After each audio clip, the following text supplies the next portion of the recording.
Hari ni kita sama-sama belajar. Saya nak share cara pasang piston ring untuk enjin 4-stroke. Tak kisah motor ke kereta ke, sama je. Okay, kalau cara saya tak betul, boleh tolong komen kalau ada cara yang betul. Okay, first kita akan pasang untuk oil ring yang slot bahagian bawah sekali. Okay, untuk oil ring ni dia ada macam S, ada macam SW.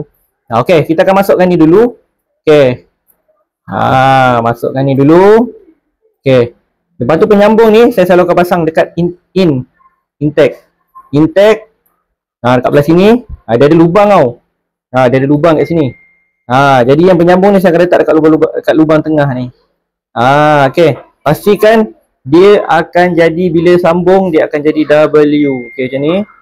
Boleh tengok bila sambung dia jadi W. Jangan bertindih tau yang ni. Okey, lepas tu nak mudah.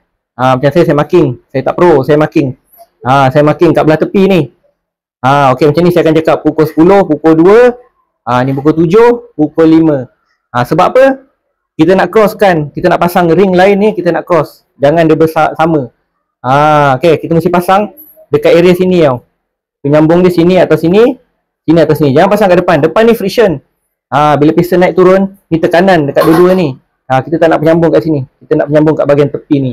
Okey, kita akan pasang untuk oil ring yang bawah ini, paste ni dulu. Ni bahagian bawah. Kita pasang kat sini. Okey. Slow-slow je. Tak payah cepat-cepat. Ni kita santai-santai pasang. Okey.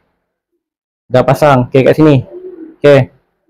Satu lagi saya akan pasang dekat belah sini. Penyambung ni, ring yang ni paste yang belah atas ni.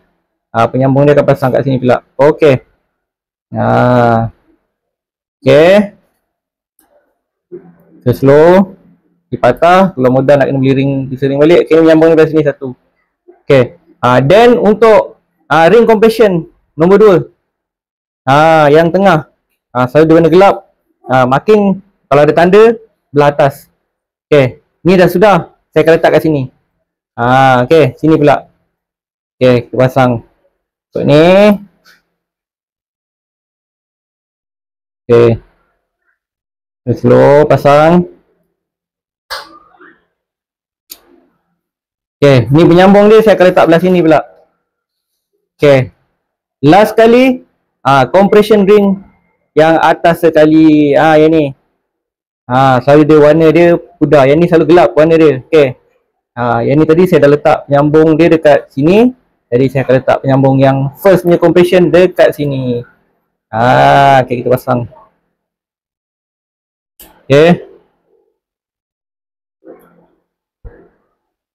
Okay, masuk. Okay, dah.